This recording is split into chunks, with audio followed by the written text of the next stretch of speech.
Ideal para os pastores aqui da igreja, essa é para mim, não. Vou aqui o culto ideal para os pastores da igreja. Muito bom. Então vamos abrir nossa Bíblia. Hoje aqui eu vou, durante o período do culto, eu vou fazer aqui um desafio com ele. Eu tenho alguns textos para ler. Ele me dá um celular, mas eu não quero celular, não. Mas passa os textos lá para mim, tem muito texto para passar, né? Aí eu vou falando os textos aqui, vamos ver se ele acompanha lá. Muito bom. Êxodo, capítulo 3. Eu vou fazer a leitura aqui do versículo 1 até o versículo número 10 só.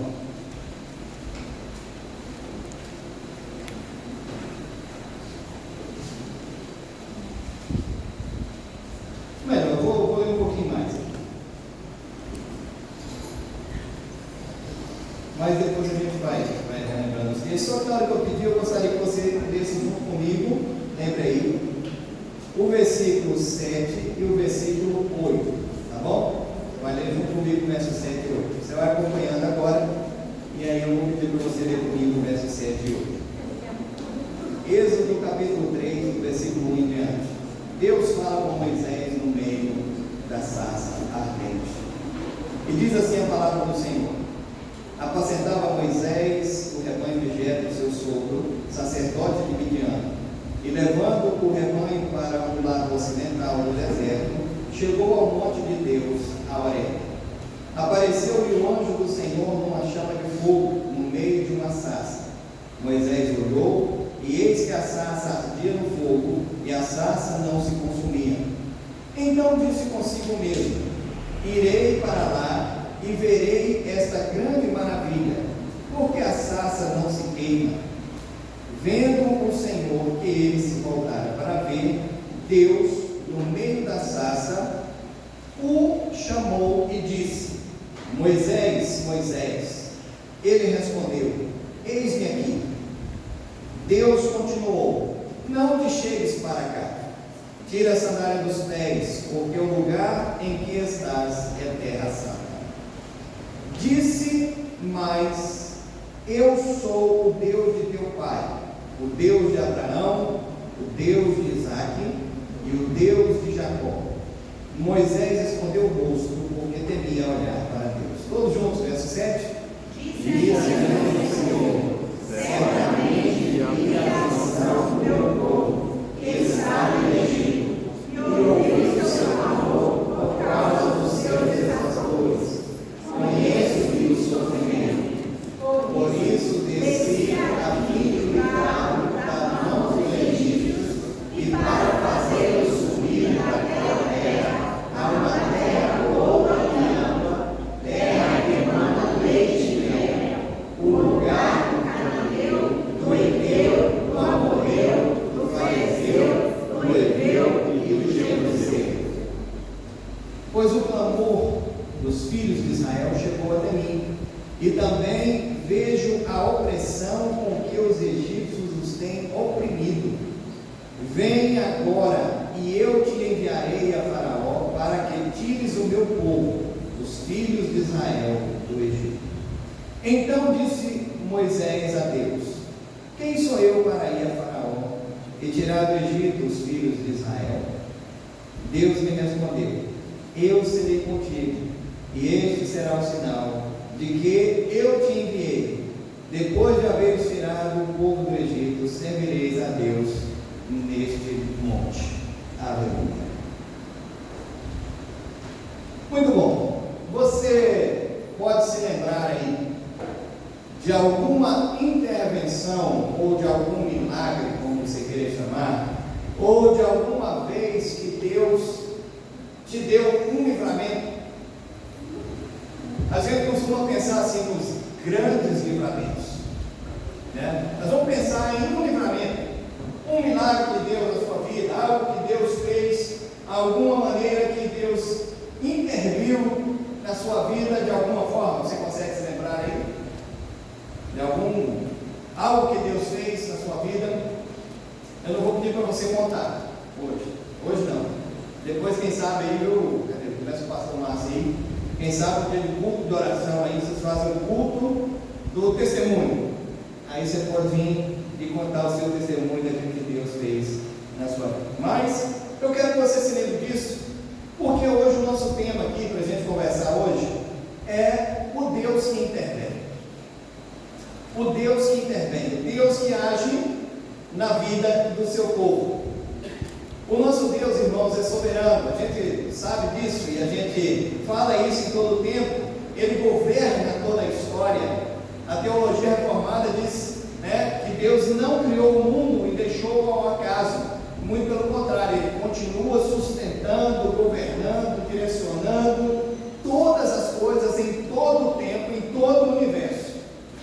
Então, o nosso Deus soberano, Ele tem cuidado de nós, Ele tem trabalhado na nossa vida. Ele é um Deus amoroso. Nós falamos sobre esse amor de Deus aqui apresentado através da ceia. Ele é um Deus amoroso, é um Deus que nos ama, que não age com indiferença à raça humana, aos seus servos, aqueles a quem Ele escolheu. Pelo contrário, em sua infinita misericórdia, Ele intervém na história do seu povo e na vida do seu povo. Assim como nós lemos aqui nesse texto o que Deus estava fazendo na história do povo de Israel. E Deus vai lá em Midian, encontra Moisés e chama Moisés para fazer algo no meio do seu povo. E de repente Moisés estava ali apacentando as ovelhas do seu sogro. E Deus apareceu para ele de uma forma espetacular. Vamos pensar aqui agora, ó. Esse arranjozinho aqui. Se esse negócio aqui começasse a pegar fogo e você ficasse olhando para esse negócio, esperando que as pérolas caíssem, as folhas caíssem, o jarro derretesse, mas nada acontecia. E o fogo continuava ali. E o arranjo também continuava no mesmo lugar. Isso não é algo espetacular, maravilhoso? E eu fico imaginando, irmãos, então a cena. Moisés olha para aquela sarça, a sarça estava acesa em fogo, ardendo em fogo, mas a sarça não se consumia. Lógico, qualquer um ficaria curioso. Talvez fosse nos tempos de hoje, no deserto, alguém ia pensar ali, tem um poço de petróleo ali embaixo daquela sarça, que está pegando fogo e não acaba nunca. Mas Moisés então ele vai para ver, ele se dirige para aquela sarça para ver aquilo ali que estava acontecendo. É um milagre que estava acontecendo ali naquele momento. E quando ele começa a se dirigir, então Deus fala com ele. Deus diz: olha, Moisés, para aí, tira a sandália dos pés, porque o lugar onde você está pisando é terra santa. E Moisés então, Deus vai então dar uma missão para Moisés. Moisés, você vai ser o meu mensageiro para tirar os filhos de Israel da escravidão do Egito. Eu vou usar você, Moisés, para intervir na vida do meu povo, para fazer um grande livramento para eles que estão lá sofrendo. Irmãos, Moisés, naquele momento, ele teve assim um momento de hesitação. E ele começa a questionar de Deus e a perguntar: Senhor, mas quando eu chegar lá, eu disser assim para o povo: olha, Deus me enviou, eles vão querer saber quem é o Deus que te enviou. A resposta de Deus para Moisés foi: diga ao povo que o eu sou me enviou. O eu sou, o Deus de Abraão, o Deus de Isaac e o Deus de Jacó. Então Deus diz para Moisés assim: olha, ainda tem mais. O rei do Egito, o faraó, eles não vão querer deixar o povo sair não, mas eu vou operar milagrosamente, grandiosamente, para que ele deixe o povo de Israel, o meu povo, sair da escravidão do Egito, e eu serei glorificado em Faraó. E eu serei glorificado em Faraó. Isso aqui é só um resumo bem breve da história, porque essa história não começa aqui. Eu queria que você prestasse bastante atenção. Vamos pensar um pouquinho nessa história, vamos viajar um pouquinho nessa história, porque essa história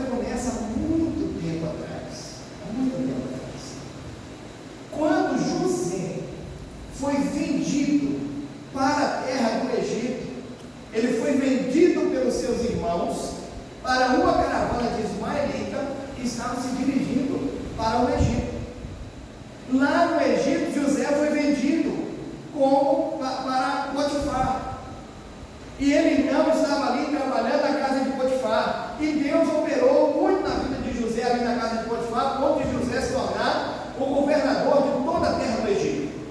E quando José então se torna governador de toda a terra do Egito, ele leva todo o povo de Israel, todos os seus irmãos, todos os seus parentes, para morarem no meio do Egito. E ali José estava sustentando toda a sua família numa época de grande fome. Só que tem um detalhe, está lá em Atos, no capítulo 7, versículo de número 18. José morreu. O faraó da época de José também morreu. E agora se levantou um novo rei. Se levantou um novo faraó, que não conhecia José. Atos 7,18 nos diz isso. Até que se levantou ali outro rei, que não conhecia a José. E agora, o que esse rei fez? O que esse faraó fez? Ele escravizou o povo de Israel. Ele escravizou. Por que ele escravizou o povo de Israel? Irmãos, ele estava com medo. Ele dizia assim: esse povo está crescendo, esse povo está se tornando grande, esse povo está se tornando forte, e agora vai que aconteça a guerra, e esse povo se junte com os outros, nossos inimigos, e como eles são mais numerosos, estão se tornando mais numerosos que nós, eles venham a se juntar com eles e invadir toda a terra do Egito e tomar tudo, e nos atingir, e nos derrotar. Agora, mudando um pouco o capítulo da história de José, porque foi aí que o povo de Israel então foi parar no Egito e se tornar escravo na terra do Egito. Voltando aqui à história de Moisés, eu tenho certeza que até uma criança, se tivesse, as crianças desceram. Se as crianças estivessem aqui hoje, eu podia dizer assim: conta a história do nascimento de Moisés. Elas iam saber contar a história do nascimento de Moisés. Porque é nesse episódio todo conturbado aqui que Moisés nasce. Agora, o que estava acontecendo naqueles dias? O faraó não conhecia José, não sabia o que José tinha feito, escravizou o povo de Israel, mas o povo continuava crescendo. Então, meu irmão, ele chamou as parteiras e disse assim: olha, quando nascer algum dos filhos de Israel, se for mulher, deixe viver, se for homem, mata. Ele queria enfraquecer o povo. E ele disse: então, se for mulher, deixa viver, mas se for homem, mata todos os homens que nascerem dos filhos de Israel. Mas o texto diz, a história diz aqui, narrada na Bíblia, que as parteiras temeram ao Senhor e não obedeceram ao faraó. E elas até falaram uma mentirinha para o faraó, né? Uma mentirinha, mas que era verdade também, porque as mulheres hebreias eram de fato vigorosas. Mas aí, quando o faraó chama as parteiras e diz: o que está acontecendo? Aí elas dizem assim: olha, o negócio é que as mulheres hebreias são vigorosas, não são como as mulheres aqui do Egito. Quando a gente chega lá, os meninos já nasceu. Aí não dá para matar um menino vivo, né? Elas não. Mas sabe o que o faraó fez? Levantou uma grande perseguição toda a terra do Egito, para matar todas as crianças, todos os homens, todos os filhos. E apertou mais ainda com essa situação, porque agora todo menino que nascia era morto. Ele matava. Mas Moisés então nasce. E as parteiras aí, né, desobedeceram a faraó. Joquebede, que é a mãe de Moisés, deu à luz a um filho. Vamos falar agora por enquanto filho, sem o nome Moisés. Esquece o nome Moisés. Joquebede então dá à luz a um filho. Está lá em Êxodo, capítulo 2 e 23. Consegue ir? Vai colocando os textos aí para você acompanhar. Não aparece lá não, é só aqui. Parece uns dois, né? Ok. Então, Êxodo no capítulo 2, versículo de número 3, o que Joquebede fez? Ela pegou um cesto de junco, calafetou com betume aquele cesto, fez um barco, colocou Moisés dentro e colocou no rio aquele negócio. Mas, irmãos, eu fico pensando assim: qual que era a chance de isso dar certo? Qual que era a chance?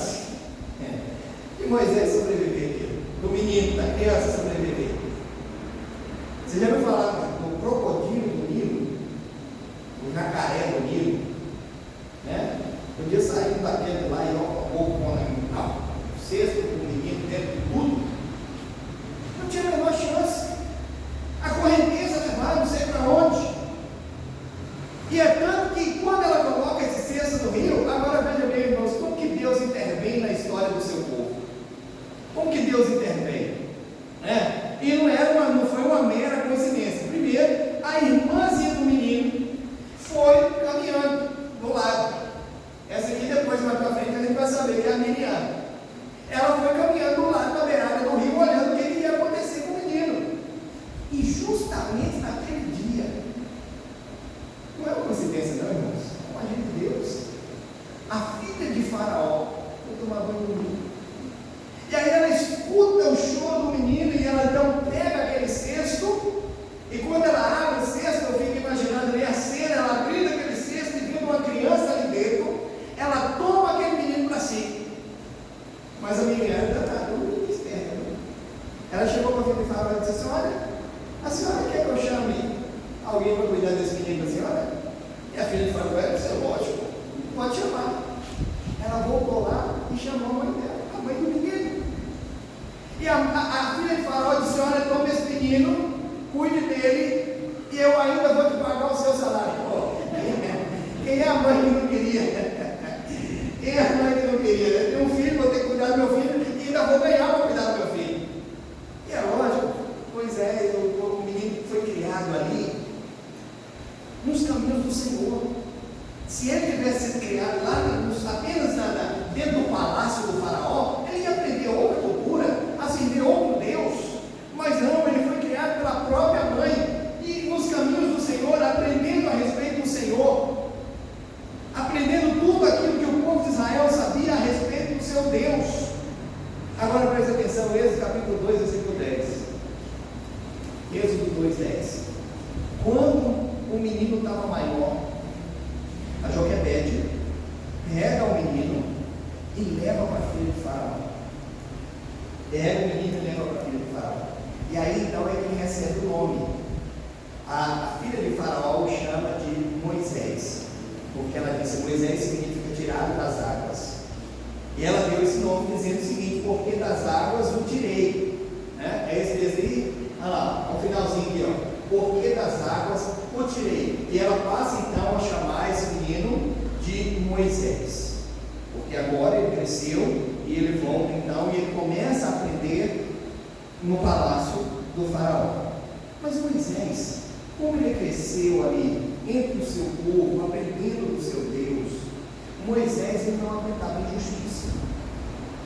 E um belo dia Moisés sai e encontra um dos egípcios espancando um dos filhos de Israel, um do seu povo.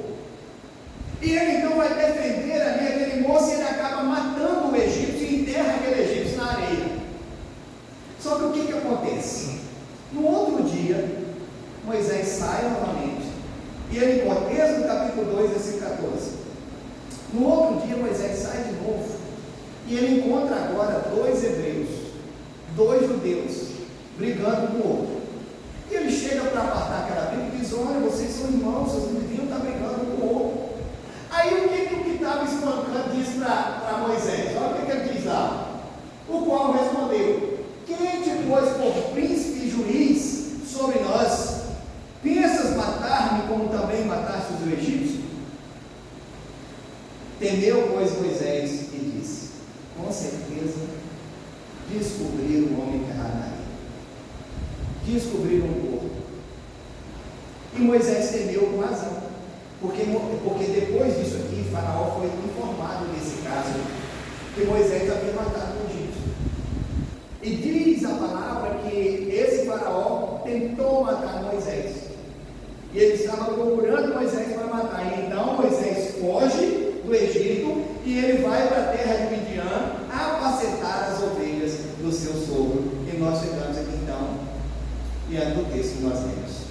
Moisés apacentando o rebanho do seu sogro, e agora Deus chama Moisés para uma grande obra. Deus chama Moisés para ser o porta-voz dele na intervenção que ele iria fazer na vida do seu povo. nós lemos, no texto de Êxodo 3, e no entanto nós vamos caminhar nesse texto respondendo aqui algumas perguntas. A primeira pergunta é: quando é que Deus intervém na vida do seu povo?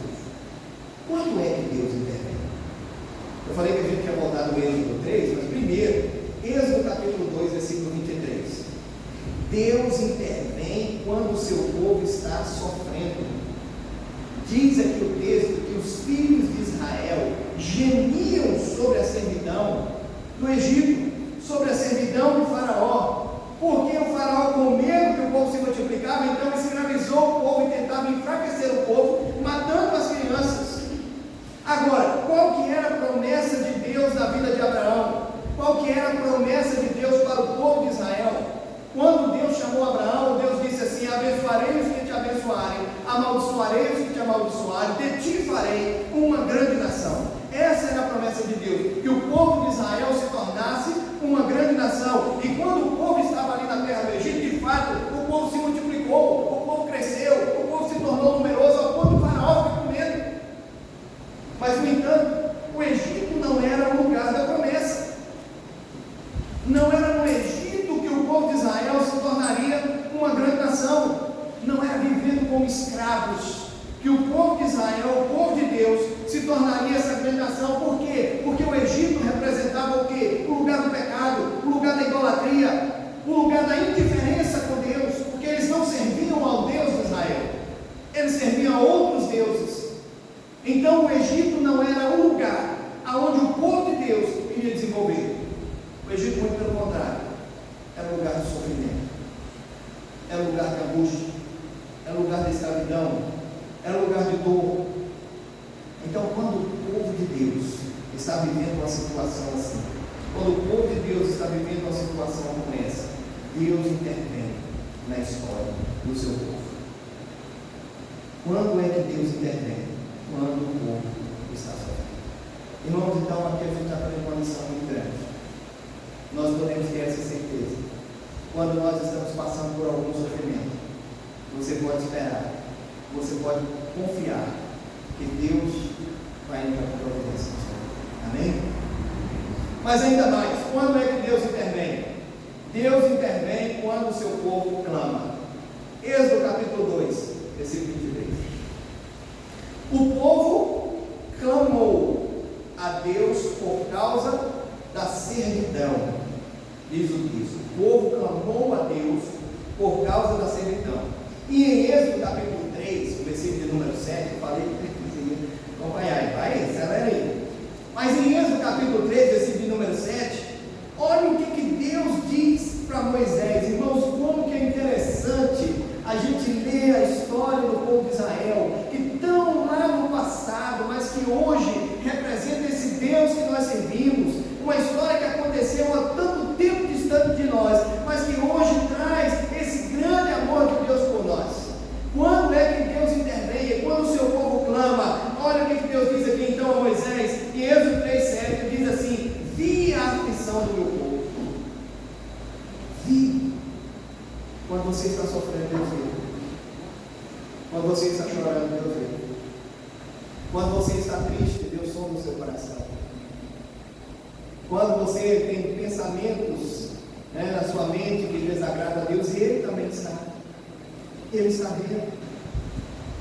Quando nós passamos por momentos de aflição na nossa vida, diz aqui como estávamos sofrendo o povo de Israel, e Deus diz a Moisés: olha Moisés, eu vi a aflição do meu povo. E ele ainda diz mais: eu ouvi o seu clamor. Irmãos, tem momentos na nossa vida que a gente ora, que a gente clama, que a gente fala com Deus e parece que Deus está distante, mas só parece, porque Deus não nos abandona, Ele não nos deixa a própria sorte, Ele está conosco, Ele está a todo momento com seus olhos sobre nós. Salmo de número 50, versículo 15, Deus está dizendo isso aqui para Moisés: eu vi a aflição do meu povo, e eu ouvi o clamor do meu povo. Eu queria que você lesse junto comigo esse salmo aqui, Salmo 50, versículo 15. Vamos ler junto? Invoca-me no dia da angústia,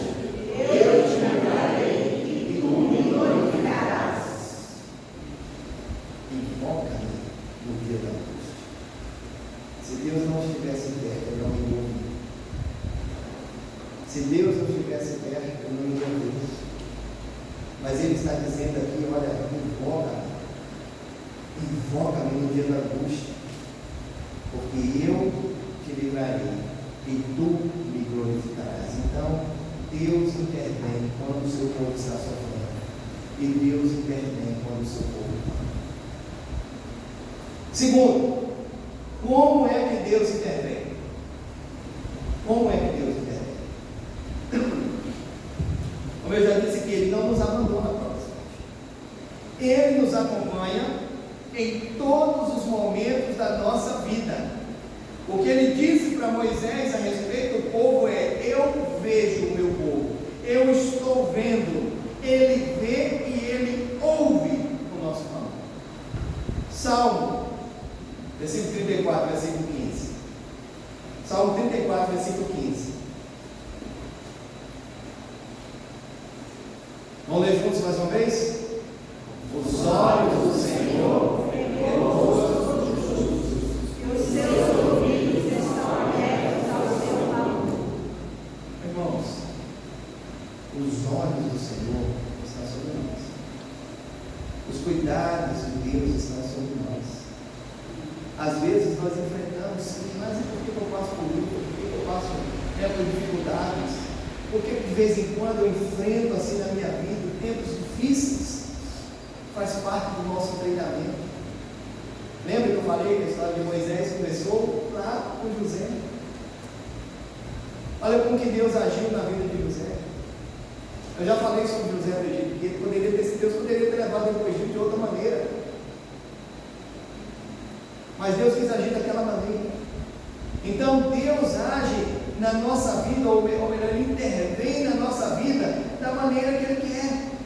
Mas em todo o tempo Ele tem cuidado de nós. A Bíblia diz que todas as coisas cooperam para o bem daqueles que amam a Deus, até quando nós enfrentamos sofrimento na nossa vida, até quando nós passamos por dificuldade.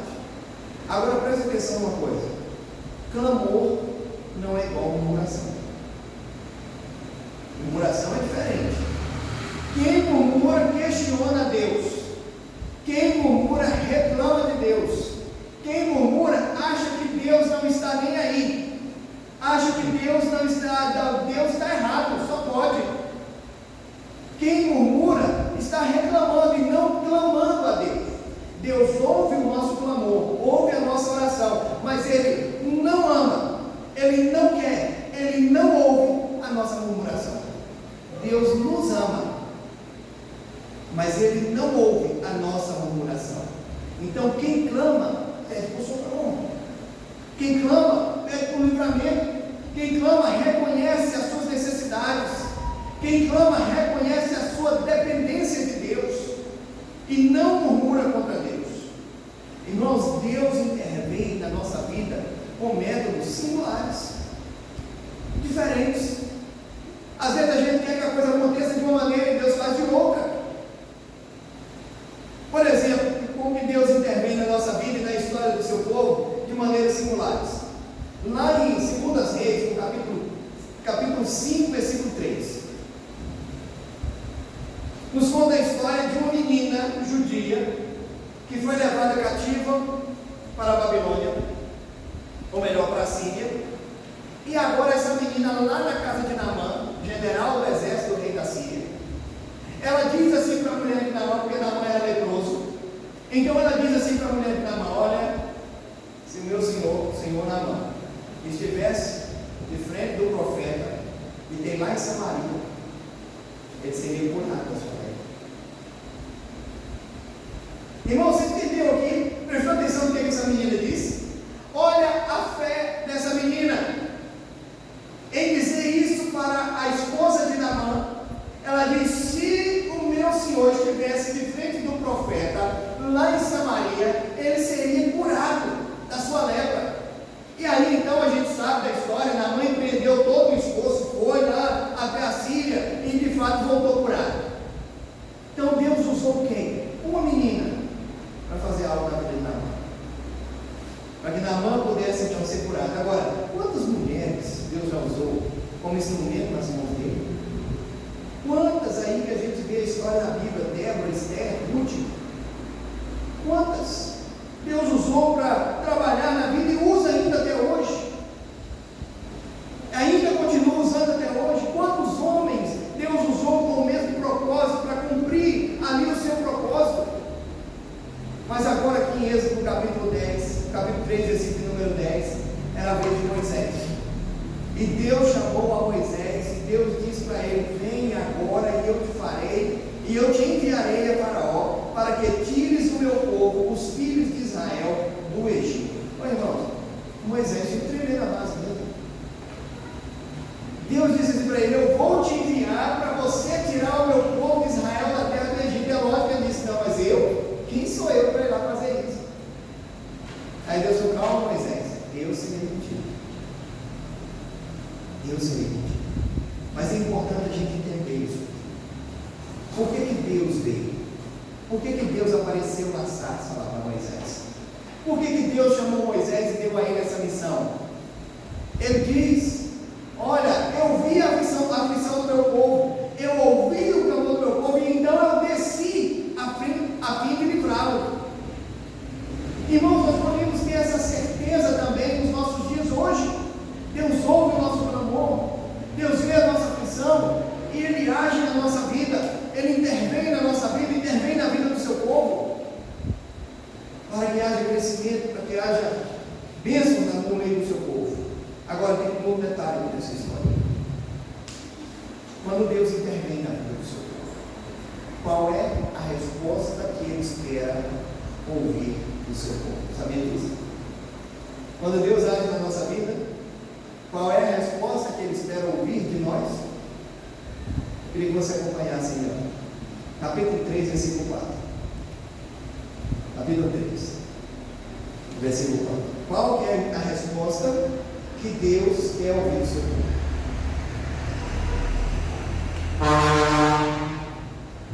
Vendo o Senhor que ele se voltou para ver, Deus, no meio da sarça, o chamou e disse: Moisés, Moisés. E ele respondeu. Qual foi a resposta de Moisés? Eis-me. Deus conhece a nossa cabeça. Por um tempo Moisés tentou ali argumentar com Deus: quem sou eu? Eu sou casado de língua. Eu imagino que Moisés era gago, esse pesado de língua aqui. Agora pensa Moisés conversando com o Faraó. Você já conversou com um gago? Tem algum gago aqui? Não? Oi, irmãos, eu estava pregando essa mensagem há algum tempo atrás, sei lá na primeira, lá em Betinho. E nós temos o irmão Lucas é gago. E eu não observei que o irmão Lucas estava lá. E ele está morando em São Paulo agora, mas ele estava lá. Eu não observei, eu falei disso. E ele ficou rindo no banco. E quando eu olhei para ele, eu não entendi. Eu comecei a rir também. Mas fica imaginando, pensa aí a cena: Moisés chegar diante de Faraó, o rei do Egito, e ele dizer: Deus, mas Faraó. Eu fico imaginando essa cena. Então Moisés tinha razão, ele falou com Deus: Senhor, como é que vai ser esse negócio assim? Eu não vou falar com aquele homem. Apesar de que ele viveu lá dentro do palácio há algum tempo. Mas então Deus manda Arão, Deus fala assim: olha, como que Deus preparou todas as coisas, né? Moisés está ali questionando: como é que eu vou fazer isso? Aí Deus fala assim: ó Moisés, eu serei contigo. E tem mais, o seu irmão está vindo aí, o Arão está vindo aí. Eu vou falar com você, você vai falar com ele, eu vou falar. E aí Deus diz mais: você será como Deus, cara. E eles então vão ali nessa grande missão. Agora, não adianta, você está fugindo de Deus. Ele quer ouvir isso aqui do seu povo. Eis-me aqui. Eis-me aqui. Jonas tentou fugir de Deus. Não teve jeito. Ele teve que voltar para mim. Ele teve que pregar o evangelho em mim. O profeta Jeremias, também lá no capítulo 1, versículo número 6, ele diz: olha, eu não passo de uma criança.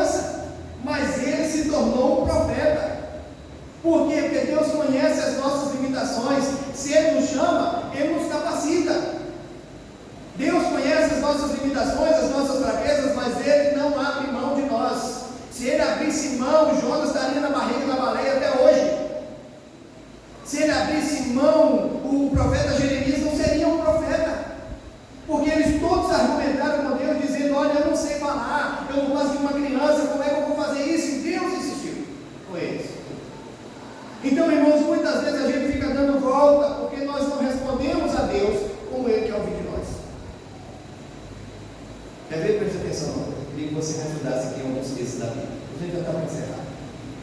Qual que é a nossa resposta para Deus? Gênesis capítulo 22, versículo 1. Gênesis 22, 1. Olha lá. Depois dessas coisas, pôs Deus a Abraão à prova e lhe disse: Abraão. Este lhe respondeu: o quê? Gênesis capítulo 31, versículo 11. Gênesis 31, 11. E o anjo de Deus me disse em sonho: Jacó. Eu respondi: 1 Samuel 3, 4. 1 Samuel 3, 4. O Senhor chamou o menino: Samuel, Samuel. Este respondeu: Isaías capítulo 6, versículo 8. Isaías 6, 8. Depois disso, ouvi a voz do Senhor que dizia: A quem enviarei? E quem há de ir por nós? Disse eu: Eis-me aqui, envia-me a mim. Atos capítulo 9, versículo número 10.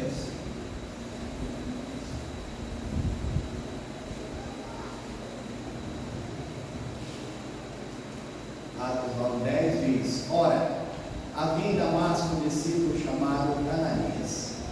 Disse-lhe o Senhor numa visão: Ananias. Ao que respondeu: Eis-me aqui, Senhor. Eis-me aqui, Senhor. Eu comecei perguntando assim: você se lembra de alguma intervenção de Deus na sua vida? Você se lembra de algum livramento que Deus lhe deu? Você se lembra de algum milagre que Deus realizou na sua vida? Hoje eu estava conversando com os jovens amanhã na escola dominical, e a gente estamos estudando o livro de Atos dos Apóstolos. E hoje a gente estava estudando o capítulo de número 2. E começamos a ler, falando com eles a respeito da questão do dom de línguas, passando o contexto do que era línguas ali em Atos, e o que era que Paulo falou, ou aquilo que Paulo falou a respeito do dom de línguas também. Mas nós pontuamos com ele que havia algo mais importante ali, em todo aquele contexto de Atos dos Apóstolos. É que muitos se converteram. É que muitos foram chamados das trevas para a maravilhosa luz. Enquanto hoje alguns dão ênfase ao dom de línguas, a gente deveria observar mais esse grande milagre de Deus na nossa vida. Essa grande intervenção de Deus na nossa vida, porque Paulo nos diz que nós éramos como ovelhas, indo para o matador. Mas Ele, pela sua misericórdia, nos salvou, nos livrou, pagou um preço por nós, nos redimiu dos pecados, nos purificou de toda injustiça. Que grande livramento Deus fez! Que grande milagre Deus realizou na nossa vida. Agora, a gente comparando aqui com esse grande milagre que Deus realizou no povo de Israel. Israel era escravo na terra do Egito. Nós éramos escravos do pecado. Deus livrou Israel da escravidão do Egito, assim como Ele nos livrou da escravidão do pecado. Mas eu disse aqui que quando Deus intervém na história do seu povo, Ele quer ouvir qual é a resposta que Ele quer ouvir do seu povo. Então eu queria que você fechasse seus olhos nesse momento e pensasse mais um pouco sobre isso. Deus vai te dar um grande livramento, vai te conceder uma vida eterna. E nós podemos pensar na nossa vida em quantos outros momentos que Deus já nos socorreu, mudou a nossa história, nos abençoou, usou assim como ele agiu no meio do povo de Israel. Agora eu queria que você respondesse para você mesmo. Qual tem sido a sua resposta ao chamado de Deus? Você sabe como que o incrédulo responde? Você sabe como que aquele que não foi alcançado pela graça e a misericórdia de Deus responde? Está lá em Lucas, no capítulo 14, versículo 18. O Senhor o chama para o grande banquete e ele diz assim: olha, eu comprei um campo, eu não posso ir. Eu preciso ver o campo. Eu preciso ver primeiro os meus negócios. Eu preciso primeiro cuidar dos meus negócios. Então, diga para o rei que eu não vou poder ir. Ou então, como aqueles que dizem lá no versículo número 19: comprei 5 juntas de bois, eu não vou poder ir. Eu preciso experimentar essa junta de bois. Olha, eu tenho muitas coisas para fazer. Eu não tenho tempo para evangelizar. Eu não tenho tempo de falar desse amor de Deus para outras pessoas. Independente do grande livramento que Deus me deu, que Deus fez na minha vida, independente dos milagres que Deus tem realizado na minha vida todos os dias, olha, eu não tenho tempo. É assim que o incrédulo responde. Ou então, como eles dizem aqui no versículo número 20: eu casei e por isso não posso ir. Tudo isso aqui, irmãos, Jesus está falando porque ele sabia que haveria muitas desculpas. Mas nós vimos aqui hoje que Deus está junto de nós, que Deus ouve o nosso clamor, que Ele nos atende dando livramento, mas que Ele também nos chama para uma grande obra. Sabia que você pode ser a resposta de Deus na vida de alguém? Sabia que Deus pode te usar assim como usou Moisés para tirar alguém da escravidão do pecado? O povo de Israel era escravo, Deus libertou, e Deus usou Moisés para levar essa palavra de libertação. Sabia que Deus pode usar você? Deus pode usar você para libertar alguém que está sofrendo e que talvez está até clamando. O que nós precisamos fazer é dizer para Deus: Senhor, eis-me aqui. Envia-me. Senhor, usa-me. Senhor, faz de mim cumprir-se a tua vontade. Então, olhe nesse momento, olhe sua vida diante do Senhor. Mas você pode sair daqui também com esse conforto no seu coração. Se por alguma causa você está triste, se por alguma coisa que aconteceu você está se sentindo fraco, você pode clamar ao Senhor, colocar a sua vida diante de Deus, clamar ao Senhor e dizer: Senhor, tem misericórdia, Senhor, liberta, Senhor, eu preciso de uma intervenção do Senhor na minha vida. Mas lembre-se, no momento em que Deus age na nossa vida, Ele também nos chama, Ele também nos designa a sermos bênçãos na vida de outras pessoas. Qual é a resposta que nós estamos dando para Deus? Desculpas? Ou nós dizemos: Senhor, eis-me aqui, usa-me. Então eu quero orar por você nessa noite. Eu vou pedir você que quer apresentar diante de Deus a sua vida, você que quer colocar sua vida nesse momento diante do trono de graça do Senhor. Vou convidar você a se colocar de pé. Não vou pedir para você vir à frente. Apenas para se colocar de pé, para a gente poder orar juntos.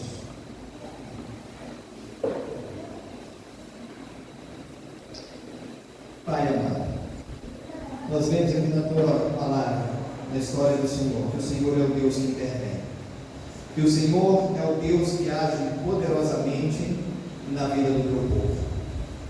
Deus, mas isso não foi apenas no passado, o Senhor age assim na nossa vida hoje, porque somos esse Israel do Senhor, o Israel de Deus, a igreja do Senhor, povo escolhido, povo de propriedade do Senhor, nação santa. E assim, ó Deus, nos colocamos aqui diante do Senhor nessa hora. O teu povo se coloca aqui de pé, diante do Senhor, diante do teu trono de graça, Senhor. E cada um tem apresentado aqui a sua petição petição, cada um tem apresentado aqui o teu clamor. Deus amado, nós lemos a tua palavra, e o Senhor ouve o clamor do seu povo, e o Senhor vê quando o seu povo está sofrendo. Pai amado, e crendo nessa palavra do Senhor, nós nos posicionamos aqui na tua presença, e como ministro do Evangelho do Senhor, eu quero agora profetizar sobre a vida do teu povo as bênçãos do Senhor. Deus amado, o Senhor que vê, o Senhor que ouve, o Senhor que conhece a aflição do teu povo, Pai amado, o Senhor entra em providência, em nome do Senhor Jesus. Derrama da tua graça, Senhor, derrama do sustento do alto, derrama da providência do Senhor, ó Deus, para que haja alegria no coração do teu povo, que o teu povo se alegre diante de ti, Deus amado, e que assim o Senhor esteja abençoando as famílias do teu povo, suprindo as necessidades e enchendo o coração do teu povo da alegria do Senhor, porque a alegria do Senhor é a nossa força. Pai, que assim que o Senhor sustente, restaure a confiança, aumente a fé, e cada dia mais, ó Deus, o teu povo venha testemunhar do Senhor. Que possamos ter em nossos lábios, ó Deus, a resposta: eis-me aqui, Senhor, usa-me conforme a tua vontade. É o que pedimos, em nome do Senhor Jesus. Amém. Amém. Por esse